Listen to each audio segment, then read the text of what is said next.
no secret that innovative ideas, concept, design are often the fuel of startup success, meaning that these items are very valuable business assets. So if you are a startup, you may wonder how to protect these assets, and so you may keep a competitive advantage in your market.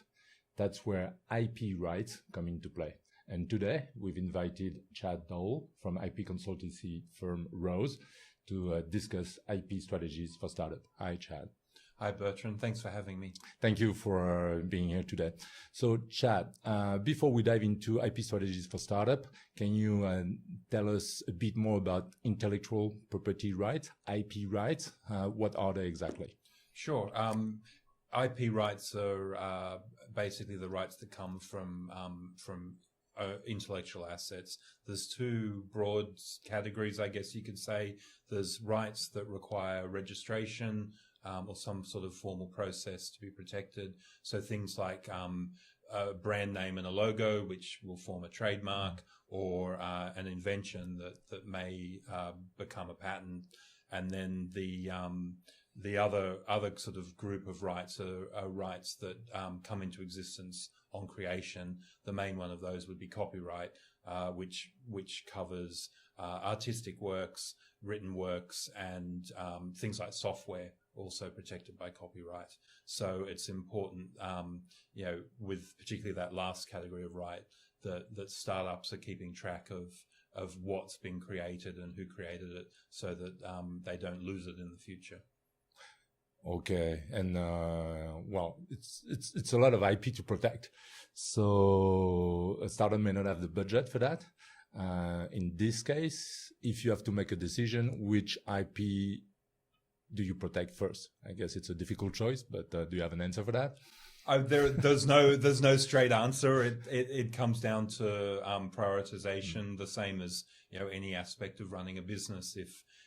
If you need to do 5 things and you don't have the resources, you either have to add resources or you have to prioritize the order in which you do them. So, a startup should be looking at which particular rights may be key to the growth of their business, and which ones will be key to seeking funding later on, and look at protecting those first. I understand. And concretely speaking, what goes into a clear and practical IP strategy then?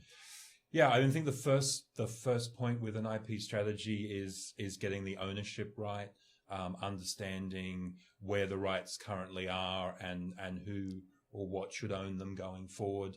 A lot of startups will come from the idea of 1 or 2 people, and they may create something before the vehicle that that forms the startup actually comes into existence. So you need to make sure that if the business is going to be based on those ideas, that whatever rights are in them are either assigned to the startup company or licensed.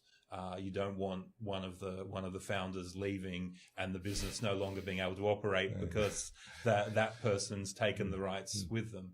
And how do you prevent this issue to happen? You ask each and every employee to sign a statement that all IP created belongs to the company, or it's just an idea? Well, I mean, ideally, yes, you do, but usually it will come in the employment contract, or if you're retaining a contractor, in the agreement with the contractor.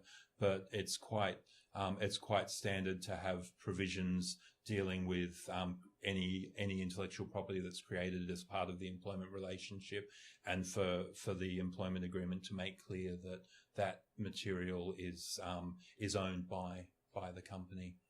Okay, so better check on that. Yeah. And what about accidental disclosure of IP? Also, how to avoid that to happen? Yeah, I mean, confidentiality is really key to making sure you can protect an IP asset at the outset.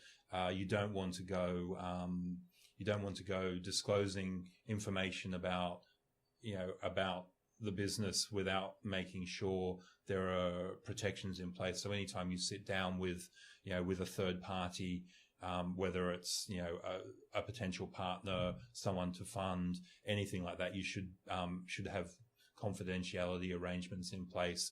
And the same with employment contracts as well. There should be provisions in there requiring that everything, to do with the business is kept confidential. Okay. And final question. Let's assume a startup company has effectively protected the ownership of all its IP. Is there any extra or additional protection necessary before letting third parties using this IP, that IP? Yeah. Anytime a business is letting somebody else use one of their intellectual assets, they should be putting in place a license, an agreement that sets out the terms of the use, any limitations, whether it's territory or the market space that they're in, royalties or any payments that come from that as well. And that way it keeps a clear track of the fact that, this is still the startup's property and that it's not something that's owned by the licensee. Okay, thank you. And by the way, before we stop the discussion, anything else you want to add? I think it's important that everyone involved in a startup appreciate how much value is placed on intellectual assets by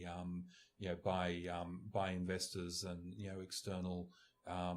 external parties, having a clear strategy, having ticked all the right boxes to make sure that whatever has been created as part of the venture is protected, will make it much easier to get funding and much easier to for the business to grow longer term. Okay, thank you, Chad, for sharing these insights. And so, if you want to know more about IP rights and how to protect them, feel free to contact Chad or visit Rouse website at www.rouse.com. Thank you, Chad. Thanks, Bertrand. It's a pleasure having you. Have a good one.